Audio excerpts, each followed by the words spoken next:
င်္ဂလာပါဒီနေ့ကတော့ကျွန်တော်တို့ P3D application မှာ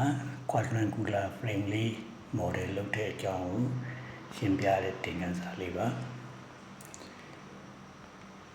ကျွန်တော်တို့ P3D application လေးကိုဖွင့်လိုက်ပြီးဒီတစ်ခါ model လေးလုပ်တဲ့အခါမှာရှိပြီးသားရေးထားတာလေးတွေကိုမသုံးဘဲနဲ့အစားဆုံးကိုအတည်ရေးမယ်ပေါ့နော်ရေးတဲ့အခါမှာလည်း mathematic engine လေးပါတာကိုအသုံးပြုပြီးတော့ variable လေးတွေ assign လုပ်ပြီးတော့အဲ့ဒီ variable လေးတွေနဲ့ model ကိုလုပ်ကြည့်မှာအဲ့တော့ mathematic engine လေးပါတဲ့အတွက်ကျွန်တော်တို့က model ကိုခဏလုပ်စရာမလိုဘဲနဲ့ variable တန်ဖိုးလေးတွေပြောင်းပြီးတော့ model အမျိုးမျိုးလေးဒီဆောင်လို့လွယ်ကူအောင်သင်ချာနဲ့ပတ်သက်တဲ့ facility လေးတွေပေါ့နော်အဲ့ဒါကိုထည့်သွင်းပေးထားတာဖြစ်ပါတယ်အခု quadrangular frame လေးရဲ့ကျွန်တော်တို့ width ပေါ့နော်ကျွန်တော်တို့ x direction ကိုအလျား fx နဲ့ကျွန်တော်သတ်မှတ်ပြီးတော့10ပြီလို့ assign လုပ်လိုက်ပါမယ်ပြီးရင် y direction အတွက်အလျားကို ly ကို level 10နဲ့ကျွန်တော်ထားလိုက်မယ်ဒီ frame လေးရဲ့ height နော်10ပြီနဲ့ကျွန်တော် assign လုပ်ထားပါမယ်အဲ့လိုလုပ်ထားခြင်းအပြင်ကျွန်တော်တို့ဒီ frame လေးရဲ့ size ကိုပြောင်းခြင်းဒီမှာလာပြောင်းလို့ရပါတယ်နော်အဲ့တော့ variable ဒီ3ခုပဲကျွန်တော် assign လုပ်ပြီးလို့ရှိရင်ကျန်တဲ့ modeling data လေးတွေထည့်ပါမယ်ပထမ material သူရဲ့နာမည်ကို C3000 လို့ကျွန်တော်ပေးပါမယ် Young modulus 3122 Poisson's ratio 0.3 ပြီးလို့ရှိရင်ကျွန်တော်တို့ section လေးတွေပေါ့နော်ဒီ keywords လေးတွေကတော့စလုံးပေါင်းမှန်ပါဘူးနော်အားလုံးစလုံးအတည်နဲ့ဆိုကောင်းပါတယ်ဒီတခါ section ကတော့ကျွန်တော်တို့ column တွေအတွက်ကို C12 ကိုကျွန်တော်နာမည်ပေးလိုက်ပါမယ်ပြီးရင်သူရဲ့ area 1 feet square ပေါ့နော်ပြီးရင် ix 0.3 iy ကိုလည်း 0.3 ထားလိုက်ပါမယ် g ကတော့1နော်ပြီး beam လေးတွေအတွက်ကိုကျွန်တော်တို့ section c b ပေါ့နော် b12 နဲ့ကျွန်တော်နာမည်ပေးလိုက်ပါမယ် area 1 is က 0.3 iy 0.3 နဲ့ g က1နော်ပြီးရင်ကျွန်တော်တို့ node point လေးတွေကိုနေရာချပါမယ်အဲ့တော့ပထမ node point 1လို့ထားလိုက်မယ် base level ပေါ့နော် z level 0မှာဆွဲပါမယ်အဲ့တော့ node 1ကကျွန်တော်တို့ x y z 00မှာရှိပါမယ် node 2ကကြတော့အဲ့ဒီ point ကနေကျွန်တော်တို့ x direction lx distance မှာရှိမှာပါနော်အဲ့တော့သူ့ကို lx 0ထားလိုက်မယ် node 3ကကြတော့ x direction က lx နဲ့ y direction မှာ ly ပေါ့နော်0 z direction မှာ node 4ကတော့ x direction 0 y direction ly ပေါ့နော်အဲ့တော့ base level မှာရှိတဲ့ point 4 point ပေါ့နော်ကျွန်တော် assign နာမည်လေးတွေပေးပြီးတော့ရေးလိုက်တယ်နာမည်လေးတွေအကြိုက်တာရေးလို့ရတယ်နော်အဲ့တော့မှတ်လို့လွယ်အောင်တော့နံပါတ်ကလေးတွေအစဉ်လိုက်ပြအောင်နံပါတ်ကလေးတွေနဲ့ဆိုပိုကောင်းတာပေါ့နော်ပြီးရင်ကျွန်တော်သူ့ကို z level အပေါ် level မှာရှိမယ် y ပေါ့နော်အဲ့တော့ပေါ်အောက်တဲ့တယ်ပေါ့နော်အဲ့တော့ကျွန်တော် x y တွေကအောက်ထက်ကအတိုင်း copy ကူးလိုက်ပြီးတော့ z level တွေကို h value လေးနဲ့ assign လုပ်လိုက်မယ်ဒါရှိပြီ height နော်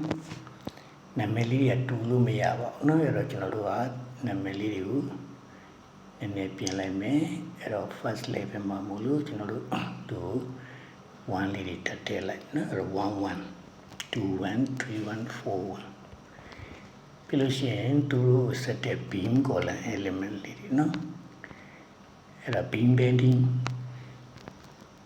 နဲ့ axial deformation နှစ်ခုပေါင်းစပ်ထားတာပေါ့နော်ပထမကျွန်တော်တို့ column 1ပေါ့နော် node 1နဲ့အပေါ်တက်က node 11နဲ့ကိုဆက်မယ် material က C 3000နော်ပေါ်မှာရှိပြီးသားအဆိုင်တကလျားလောက်ထားပြီးသားဖြစ်ရပါမယ်နော်ပြီးလို့ရှိရင်သူရဲ့ section က C1 C12 ပေါ့နော်အဲ့လိုမျိုးကျွန်တော်တို့ beam column element လေးတွေ၄ခုရှိမယ်ပေါ့နော် column အနေနဲ့အဲ့တော့ဒါ copy paste ကတော့လွယ်အောင်လို့ပေါ့နော်ကျွန်တော်တို့ရေးလိုက်တာတက်ကတလေးလေးပြန်မရေးအောင်အဲ့တော့ C1 C2 C3 C4 အဲ့တော့သူရဲ့ note တွေကလည်း11 21ဆက်မယ်ပြီးလို့ရှိရင်ကျွန်တော်တို့3နဲ့31နဲ့ဆက်မယ်နောက်တစ်ခုကျတော့4နဲ့41နဲ့ဆက်နော်အဲ့တော့ vertical လေးတွေပေါ့နော်အဲ့ line လေးကြည့်ချင်တယ်လည်းရပါတယ်နော်ကျွန်တော်တို့ကြည့်ချင်တယ်ဆိုလို့ရှိရင်နည်းနည်းလေးဒါလေးကျွန်တော် copy ကူလိုက်မယ်ပြီးရင်ကျွန်တော်တို့ load ကိုနေလိုက်လို့ရှိရင်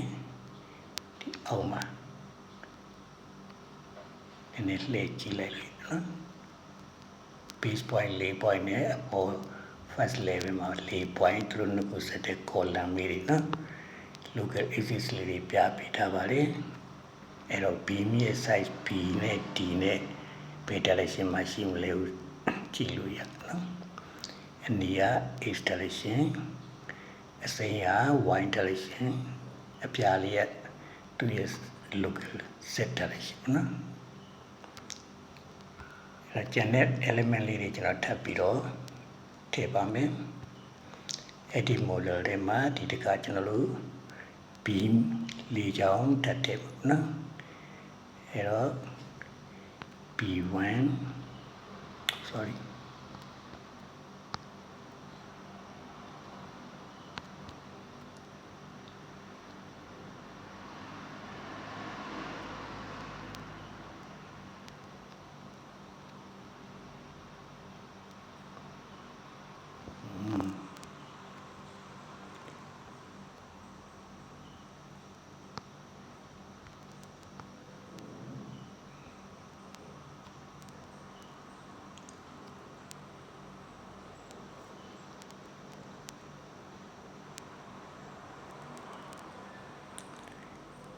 အဲ့တော့ copy ကူးလိုက်ပြီးတော့ label လေးကိုပြင်လိုက်တယ်သူ့ကိုကျွန်တော်တို့ပါနဲ့ဆက်မလဲဆိုရင်11နဲ့21နဲ့ဆက်တယ်နော် section ကကျွန်တော်တို့ B12 နဲ့သုံးပါမယ်အဲ့တော့သူတို့ကိုကျွန်တော်တို့ beam ၄ချောင်းလုံးမှာဆိုတော့ copy ထပ်ပွားမယ်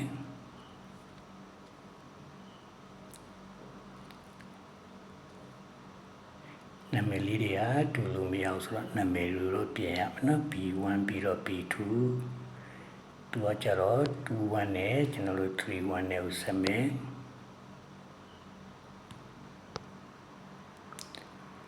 ပြီးရင်နောက်တစ်ခုက section 3ပေါ့နော်အဲ့တော့ B3 ပေါ့နော်ပြီးရင်နောက်တစ်ခုက31 41ပြီးရင် B4 ပေါ့နော်အဲ့တော့ beam လေးချောင်းအပေါ် level မှာပေါ့နော်အဲ့တော့41နဲ့ကျွန်တော်တို့11နဲ့ကိုဆက်ထားတာပေါ့နော်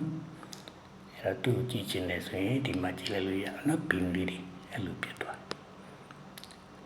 အဲ့တော့ beam လေးတွေရဲ့ connection direction ကိုလိုက်ပြီး z level လေးတွေ z direction လေးတွေမတူကြဘူးနော်ဒါလေးကိုယူဆိုင်ပါမယ်ကျွန်တော်တို့ loading ပေးတဲ့အခါကျရင် loading က uniform element loading တွေက local direction နဲ့ assign လုပ်တာပါနော်အဲ့တော့ကျွန်တော်တို့ဒီ B4 ကတော့ positive ပဲ B1 လည်းပဲ upward က positive ဒါပေမဲ့ B2 နဲ့ B3 က downward ဖြစ်နေပါနော်အဲ့တော့ loading direction လေးတွေမှာကျွန်တော်တို့မှတ်အောင်ရေးဖို့လိုတယ်အဲ့လိုမှမဟုတ်ရင်ကျွန်တော်တို့ဒီ B3 နဲ့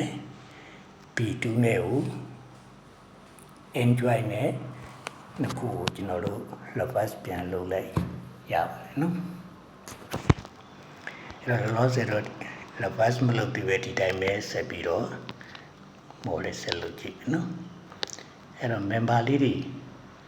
ကျွန်တော်တို့ connection ကိုပြီးသွားပြီဆိုလို့ရှိရင်ကျွန်တော်နောက်ထပ်ပါလုပ်မယ်ဆိုရင်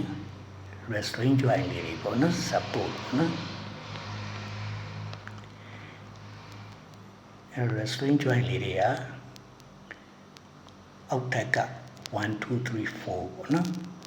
အဲ့တော့1ကိုကျွန်တော်တို့ displacement direction 6ခုလုံးပေါ့နော် degrees of freedom 6ခုလုံး0ပဲပေးလိုက်နော်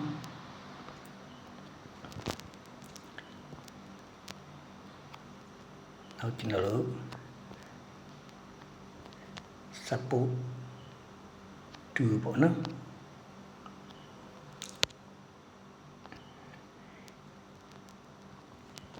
ပြီးဒီနာမ join နာမည်လေးတွေမှန်အောင်လို့ရေးပြရမယ်နော်တကယ်လို့ကျွန်တော်တို့ hinge လေးလောက်ထားခြင်းနဲ့ဆိုရင်နော်ဒီ join 4လေးကိုကျွန်တော်နည်းနည်း hinge လေးလောက်ထားမယ်ဆိုရင်ကျွန်တော် rotation 3ခုကိုဒီလို hyphen လေးနဲ့ပဲရေးလိုက်ပါနော်ဒါဆိုရင်သူ့ရဲ့ join 4ရဲ့ restraint က translation x1z ပဲနော်ပြီးရင်ကျွန်တော်တို့ load case လုပ်ပါမယ်အဲ့တော့ load case ကတော့အနည်းဆုံးတော့တစ်ခုရှိရမှာပေါ့နော်အဲ့တော့ del load ဆိုပြီးနာမည်ပေးလိုက်မယ်ကြိုက်တာပေးလို့ရပါတယ်နော် element load နော်တော့ element load ရှိမယ် nodal load ရှိelement လောက်ကအားလုံးအတွက်ပေါ့နော် beam element တို့ကိုကျွန်တော်တို့ truss bar element တို့ကိုပြီးရင် quadrilateral shell element ကို quadrilateral plate element အားလုံး element လို့ဆိုတဲ့နာမည်လေးပဲပေါ့နော်ပြီးရင် element နာမည်အားကျွန်တော်တို့ကြိုက်တဲ့အပေါ်က assign လုပ်ထားပြီးသားတစ်ခုခုပေါ့နော်အဲ့တော့ကျွန်တော်တို့ B1 2 3 4တဲ့တစ်ခုခုထည့်မှာပေါ့နော်အဲ့တော့ကျွန်တော် B1 နဲ့ထည့်လိုက်ပါမယ်ပြီးရင် wx က0 wy 0ပြီးလို့ရှိရင် wz ကို -1 ထားနော်ခုနက local axis ကြည့်လို့ရှိရင်သူ့ရဲ့ direction လေးတွေကိုကျွန်တော်တို့စဉ်းစားဖို့လိုပါတယ်နော်အဲ့တော့လောလောဆယ်တော့အကုန်လုံးအတူတူကျွန်တော် -1 လေးပဲထားလိုက်မယ်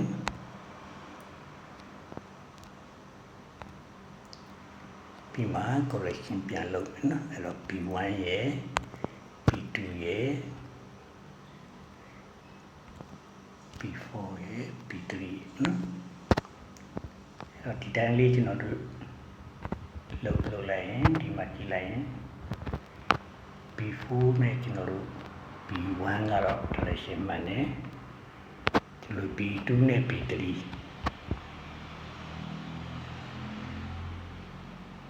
အဲ့တော့သူတို့က z direction downward ဖြစ်နေတဲ့အတွက်ကျွန်တော်တို့ downward လုပ်မယ်ဆိုရင်သူတို့က positive value ပေါ့နော်အဲ့တော့ကျွန်တော်တို့ B1 B4 က negative value ဖြစ်မယ် B2 နဲ့ B3 က positive value နော်အဲ့တော့ကျွန်တော်ဒီမှာပြင်လိုက်ပါမယ်လုပ်ဒီမှာ B2 နဲ့ B3 ကို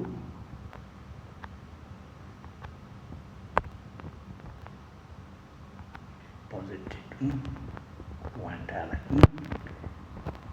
အဲ့တော့ဒီမှာကြည့်လိုက်ရင်ကျွန်တော်တို့ join 1 restraint fully fixed join 2 x direction မှာပြီးရင်နောက်3 alias လောက်ပိုင်းမှာ join 4မှာကြတော့ hinge လေးလောက်ထားတယ်နော်အဲ့တော့ restraint ကကိုကြိုက်တယ်လို့လုပ်လို့ရတယ် frame တစ်ခုလုံးရဲ့ stability အပြည့်အဝပြနိုင်တဲ့ boundary condition ဒီအတွက်ပြည့်မြင်ရင်ဒါ analyze လုပ်လို့ရတာပေါ့နော်အဲ့တော့ဒါလေးကိုကျွန်တော်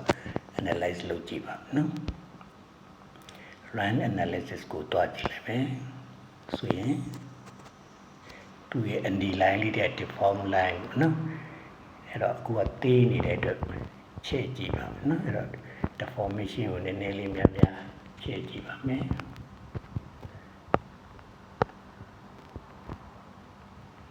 ဒါဆိုရင်နည်းနည်း line လေးတွေမြင်ရမယ်နော်ပူမြင်အောင်သူရဲ့ scale လေးကိုကျွန်တော်ထပ်ပြီးတော့ပြင်ကြည့်နော်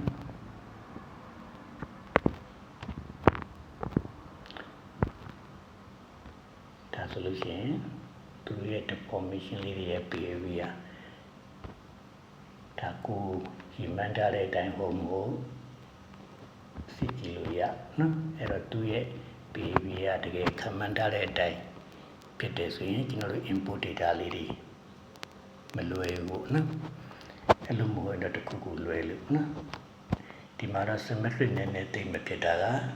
join 4က hinge support ဖြစ်နေလို့ပေါ့နော်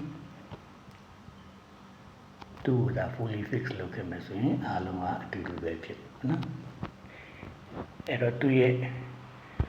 member force လေးတွေကိုကျွန်တော်တို့ show result နဲ့ကြည့်လို့ရပါနော်ပထမတော့ join ရဲ့ displacement တွေပေါ့နော်အဲ့တော့ join နေရဒီ bottom level မှာရှိတဲ့ join 1 2 3 4ကတော့ user 0ဒါပေမဲ့အပေါ် level တွေမှာကြာရင်တော့အယူတွေရှိပါမယ်နော်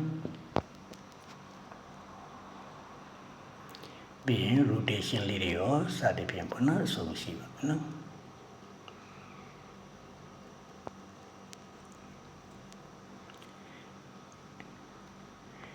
ပြီးလို့ရှိရင်သူ့ရဲ့ reaction လေးတွေပေါ့နော်အဲ့တော့ကျွန်တော်တို့ reaction က base level မှာရှိတယ်join 3ခုမှာ fully fix လုပ်တာနော်အဲ့တော့ join 1 2 3 4မှာ fx fy fz ကို mx my mz ကိုရှိတယ်ဒါပေမဲ့ join 4မှာကျ mx my mz က0ဖြစ်နော်ပြီးရင်ပေါ်က member လေးတွေ line လေးတွေပေါ့နော်အဲ့ဒီ line လေးတွေရဲ့ force လေးတွေပေါ့နော် end point တွေမှာရှိတဲ့ force လေးတွေအခုက symmetry မဖြစ်တော့ force တွေအကုန်ရှိတယ်နော်ဒါပေမဲ့ကျွန်တော်တို့သူ့ကို symmetry ဖြစ်အောင်လုပ်လိုက်လို့ရှိရင်တော့အကုန်မရှိတော့ဘူးနော်အဲ့တော့ပြန်ပြီးတော့ကျွန်တော်တို့ join 4 ရဲ့ restraint ကိုပြင်ကြည့်အောင်နော်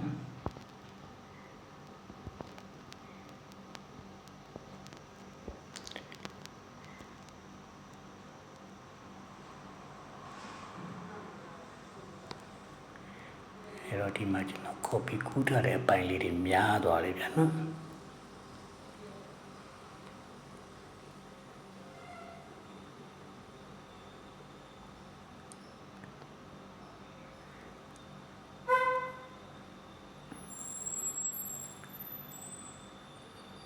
copy ကူးတာလေးများတော့ခုန member လေးအရေးအတွက်တွေများတယ်နော်ဒီမှာလည်းအလိုပဲနော်ဒီ alias ကနေကျွန်တော် copy paste မှာနည်းနည်းတတိမထားမိလိုက်နော်